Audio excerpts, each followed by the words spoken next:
Hey there. The government just introduced a new tool that is set to potentially change generational wealth building in America. And we're going to talk about it next on Triple F.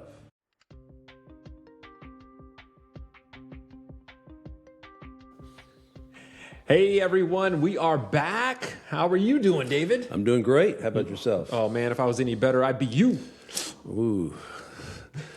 That's how much I look up to you. How tall are you, by the way? I am 6'4". 6'4", yeah. Our center in high school was 6'6".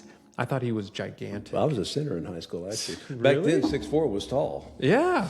Now it's like that's just part of like the guards now. 6'4" is a point guard nowadays. Yeah, Darren Peterson at Kansas. He's like could be the number one pick in the draft. He's 6'4". I sure hope that AJ DeBonsa is the number one pick because he's from BYU. Oh. So you got anybody at U of H? Who do we have at U of H? That's I know we've got a guard, but he's tiny. The one that went for 40 or so. He scored 46. They have 42. a team. I mean, they just have a team. They have a great coach. Coach Sampson is just a great coach, and U of H is just. I mean, they're just a team. Super consistent. Yeah. Defense. They just beat BYU. Yeah.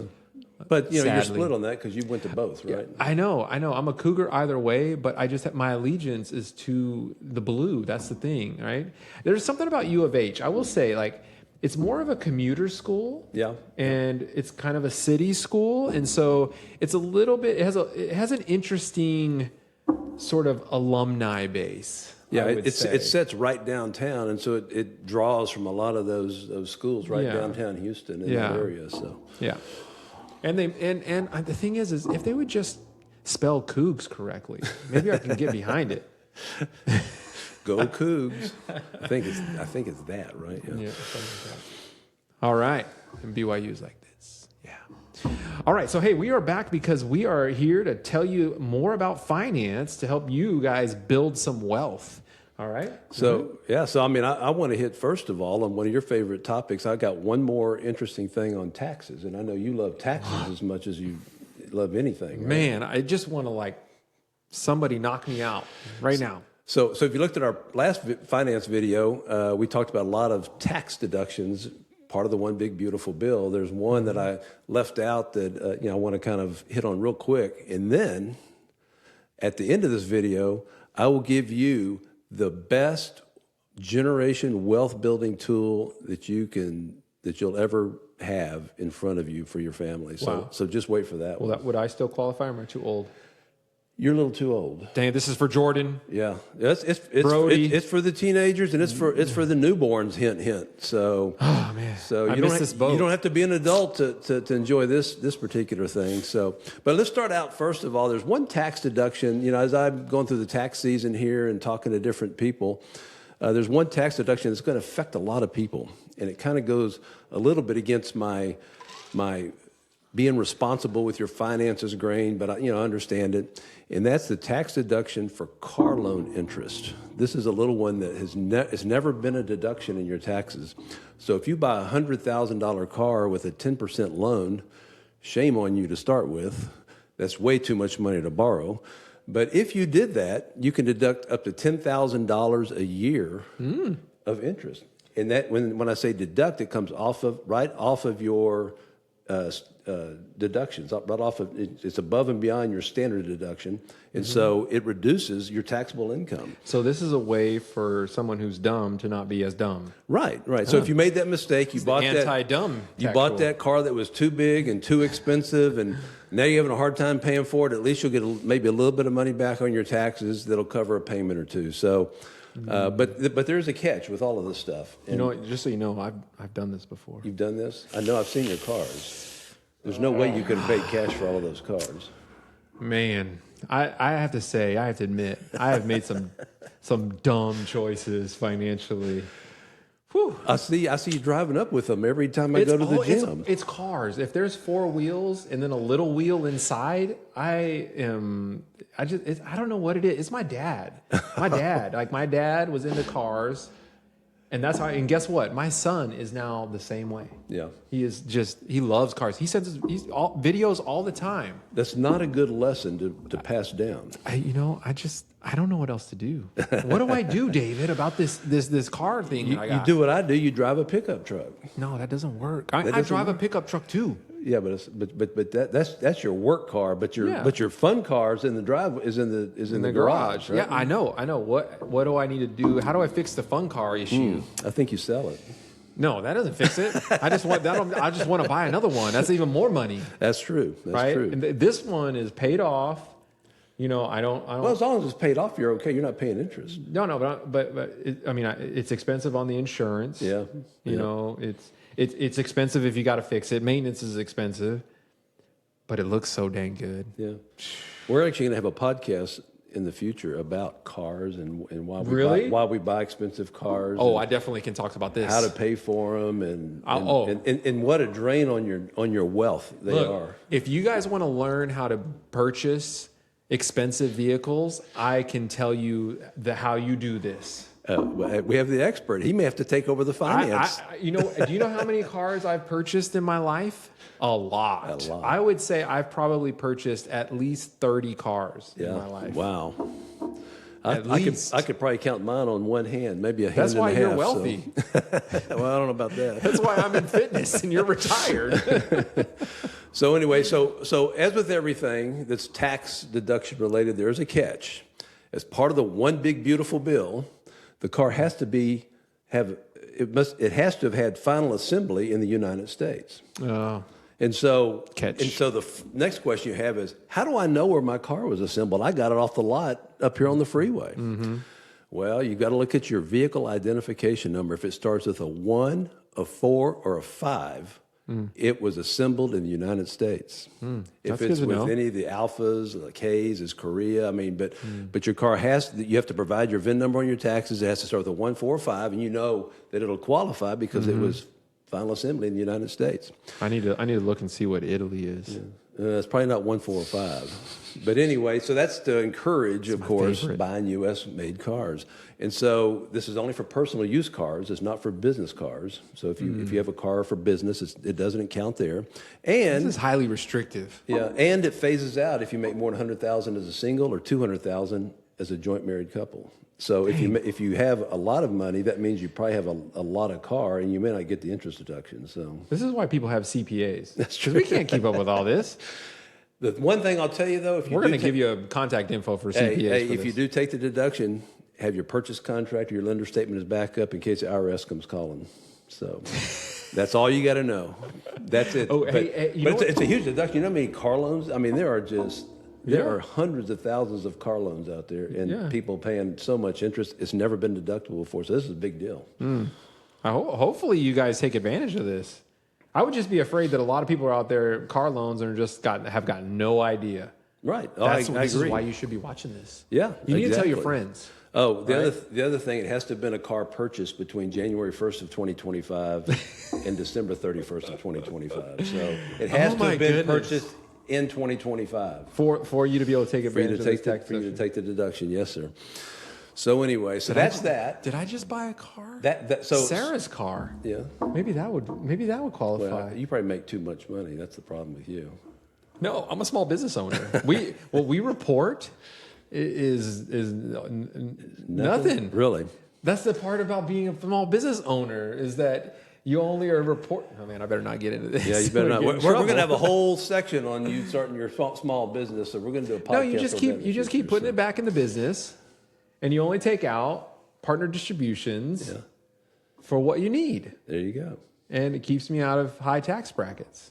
There are some benefits to having a small business. You need to check your AGI and make sure that it's below 200 for you and Sarah. Yep, there you go. All right. So that's the wealth deterioration part of this conversation. The cars, because all it does is it loses value and you lose wealth every day. Totally. Man, I bought a Tesla. Hey, anybody out there looking to buy a Tesla, you need to be careful because those cars depreciate faster than any other car out there. Because no one wants to buy a car with a battery that they don't know how long it's going to last. Right. And so they just tank. I've had three Teslas. I will never buy another one, even though I hate going to the gas station. Actually, I can't say I won't ever buy another one. I might buy another one. but you just had to live with the depreciation. But I think the cost of ownership sort of offsets it a little bit. Probably anyway, so. Because you don't have the gas. But you never had to don't replace have the batteries, and so I heard that's a pretty pricey thing. No, but if you like get over 30 or 40,000 miles, you lose 60% of their value. Wow, that is a lot. That's a terrible loss. That is a lot.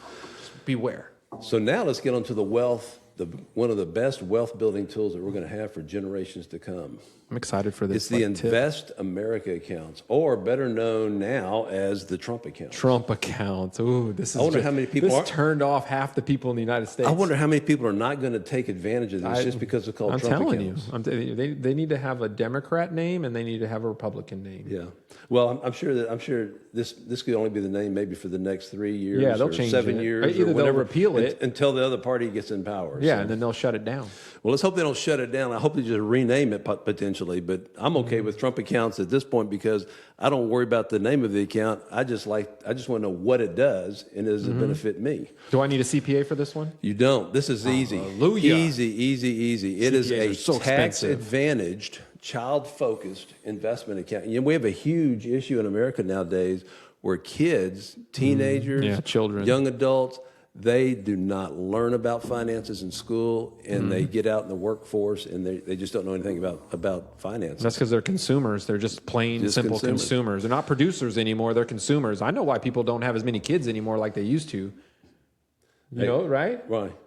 Because they're a pain when they're 2 years old. True. And then they just get more expensive as they get older. And then inevitably you run this high risk that they're not going to like you when they're teenagers. And it's going to take until they're in their 30s for them to realize that they were dumb and we were right. And then they'll come back and tell us how grateful they are. And hopefully we're alive to actually experience that. Yeah, those are kids. But see, grandkids at that same age are marvelous. Yeah, I agree.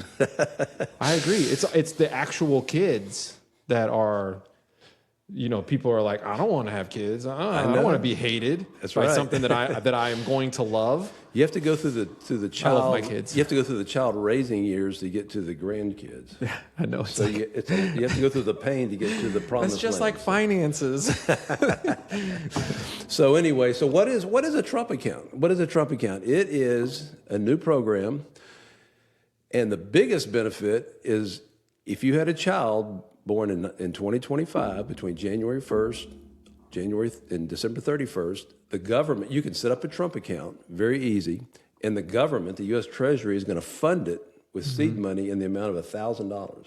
Ooh. And it doesn't sound like much, but we're going to learn in a minute, it's a lot of money. What that will do? Yes. Just one question first, yes. before you tell us all these cool details.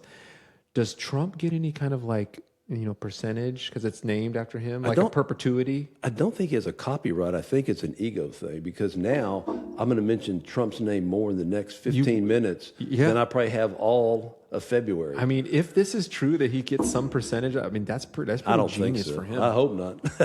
that would be the end of it, I think. So anyway, it's kids born in 2025, and it's going to go all the way through 2028. So I could see a baby boomer 2 edition coming. True. A lot of people saying, hey, I want to have more kids. I want to have more kids, set up more Trump accounts. We got to get over that issue, though, that I just described in order for people to want to. You got to pay a lot. They make fun of a baby boomer like me, then we may have another baby boomer generation because people are saying, this is a good deal. I'm going to have more kids. Yep. Because they don't realize how expensive those kids are. I love my kids, just so you know. I would do it again. So a child has to have a valid Social Security number. You can open it up. If you have a child that was a newborn in 2025, when you fill out your tax return, there's one form, and guess what? It's form 4547. Where do you think they got that number from? Man, Trump he's a marketing genius. He's a marketing genius. Oh, man. And so it's form 4547. It's submitted with your tax return. It just gives information on the beneficiary, which is the child. And it's all going to be online. Guess when? About July 4th of this year, right after the 250th anniversary of the nation. So all you can do now is apply for it through Form 4547. It'll become online at trumpaccounts.gov. There's that name again. He's doing it. And it's managed by your parents or guardians until the child turns 18. At 18, that account will convert to a traditional IRA. Now, parents can contribute up to $5,000 a year. You can also, that 5,000 will include any contributions from grandparents. Some employers are doing that. Ah, that's nice. So it can be anybody, but it can't go more than 5,000 a year. So big question. How much are you going to be doing for the grandkids, huh? Well, see, I don't have any newborn grandkids, but now. But you can do it for. The good thing is you can do it for anybody under 18, and so we won't get the $1,000 seed money from the government. It'll have to be self-funded. But I've already told my kids, my sons, that if they have some that they need, if they have money, that we need to open those things up. But can Jordan and Brody? Yes, they can take advantage of this. And I'm going to show you that in just a minute. Ooh, Brody, Jordan, you need to pay attention because Grandpa and Grandma might be helping you out. Absolutely, go get some subscribers. So this is the question we're raising. I don't have a newborn, but I do have kids. At what age does it make sense to do a Trump account? Because it may not make sense at 17. Okay? Yeah, my kids are 18 and older. Yeah, so that they can't even set up a Trump account. But there are other options for them. So, but any child under 18 is eligible. They can only be made, they have to be made to the beneficiary. They have control. I'm sorry, the parents have control of it until the beneficiary turns 18. And at that point, it becomes like a traditional IRA. Okay, so when does it make sense to start these things? Okay, I personally think that you need to start them at least when they're newborns. That's free money. That's $1,000, and then feed them as much as you can over the next. My money. Yeah, and then feed them as much as you can over the next 17 years. So I'll give you a couple scenarios. Lay it on us. Let's say that all you ever got was the seed money, the $1,000. That's all you ever put in the account from birth. Oh boy, he's about to $1,000. Preach. Tell us. It'll be invested in the stock market mutual fund, so it's going to follow the stock market. That's one of the requirements. The stock market's gained 10% a year over about the past 50 years. At age 60, that $1,000 would grow into $850,000. Amen. By the time that beneficiary lay it on us is preach, brother, preach. By the time that beneficiary is 60. Now let's just say it got 8%. What's it going to be? It would grow into $100,000. $100,000. Woo! Praise the Lord. Now, that doesn't seem big. Better tithe on that. That's right. It doesn't seem big, right?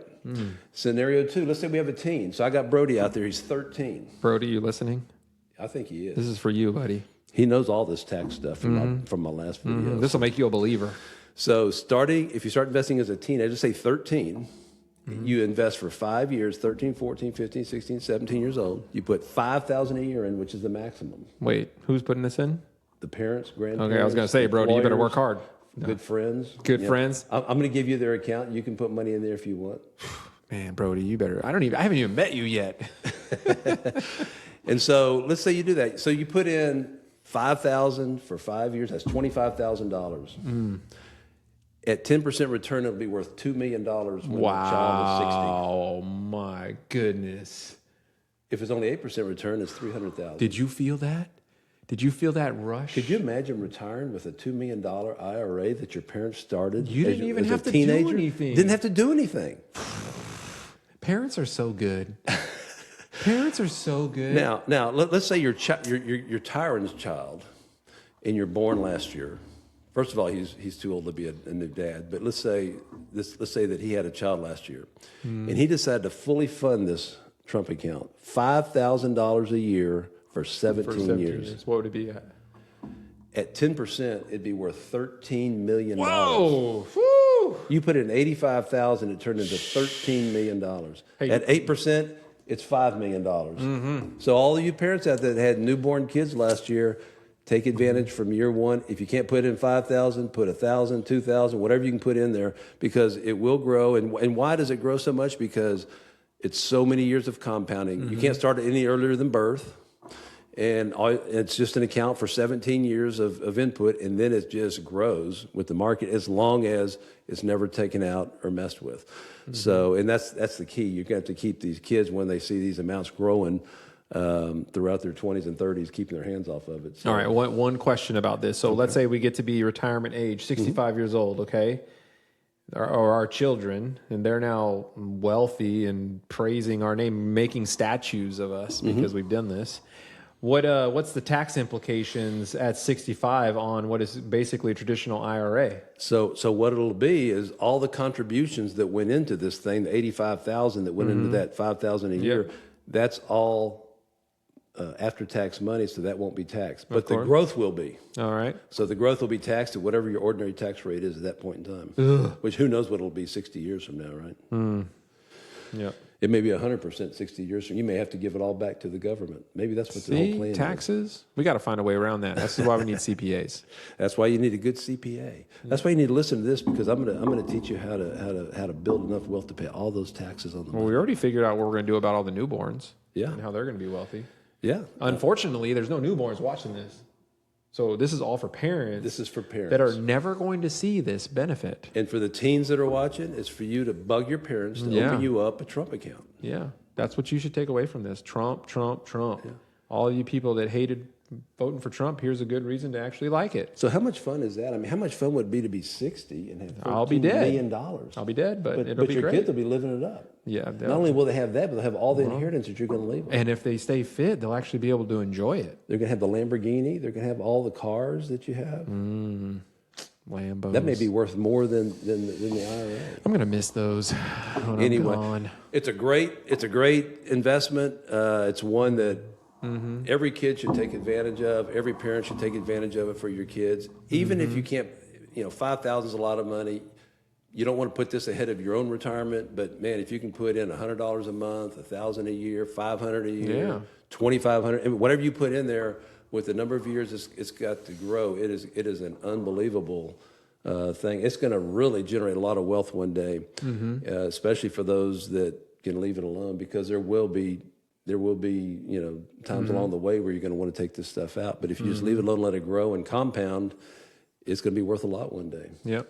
So those are the two things I wanted to kind of cover today. That's good. Yeah, I mean, man, you made us wealthy. Yeah. So well, you're a little less wealthy if you have a lot of car interest, but if you then, But it's so much fun. yeah, but if you take that refund that you get because of that car interest you're writing off and put it into a Trump account for your kids. No, my kids are too old now. Well, they are. It's all about having fun. Well, you can have grandkids All one day. about having fun now. You're going to have kids one day, though, grandkids. Maybe, I don't know. After this one, they may watch this and be like, I'm not having kids. They may look at my comments from earlier. I know Tyron did a great job. My dad is so smart. Him and Sarah did a great job. His two kids are unbelievable kids. So. I agree. They are. One of them in particular, I think, is going to make a lot of money. This is what I said in our other podcast, the one I do with my wife, is that you need one kid, just one of them, to be wealthy, to be able to take care of you. Yeah. All right? That's it. Just make sure one of them is. Hey, these accounts could be generational wealth changers. I mean, they could change the course. And who knows where Social Security will be. We don't even know where it's going to be in 2035. So who knows what it's going to be 60 years from now. So, this won't be your only savings vehicle. Now, I will say, after you're 18, even if you're 18, if you're working, and really kind of after you're 16, if you're working, you can do things like a Roth IRA. So I probably wouldn't mess with a Trump account if you're already 16 and employed. Just open up a Roth IRA, and a Roth IRA is the best you can do. I mean, that's even better than the Trump accounts. It's just you can't do a Roth IRA until you have earned income, and There's limits on those. And it's limits on those. They don't want you taking advantage of that too much. No, just a little bit. So anyway, that's it. So that's how much fun was that? That was fun? great, man. Yeah. Did I make feel taxes fun again? I think so. Yeah. I mean, taxes can be fun. No, it can't. I mean, you got to joke a lot, and you got to make fun of it, and I mean that's the only way to make it fun. Because if we got to talk about taxes, I mean, we have to poke fun at it. Well, taxes is the one thing either make you laugh or cry, depending on the size of your more refund crying. or if More you owe. crying. But see, all of these breaks I've given you over the last two podcasts, this one and the previous one, that's going to make you laugh. That's going to give you a lot Laugh of fun. at the system? A lot of vacation money. I mean, it's going to be fun. I can't even go on vacation. This is the issue of being a small business owner. I have to take care of the business. It's like a little baby. You just can't let that thing go. It'll tear up everything. So we'll end it with this. Just remember that your finances are up to you, your fitness is up to you, and you're the one responsible for your fun. So keep it fun, keep it light, but save and invest. I gotta go hit legs today. Legs? Oh, that's no Leg fun. day. That'll make you cry. I gotta get. What time is it? Oh man, That'll make you legs. cry. Yeah, that'll make you cry. Heavy squats, that'll make you cry. That's for days. I need more motivation on leg day. How do I get you that? can't do leg day. You can't That's right. squat anymore. I had a knee You need replacement recently, so I can do leg day, but This is why you need it's a really a coach. light leg day. Do you see? You need a coach because if you just leave it up to people, they'll just end up going and squatting and breaking their knee. Screwing up my metal knee. Yeah, your wife would kill you if you hurt your knee again. She wouldn't have to. I think I'd just jump at that point because it was painful enough for the first time. I don't need another. I don't need a revision surgery. That's a whole different podcast. All right. We will see you again next week. All right. Till then. That was a good one.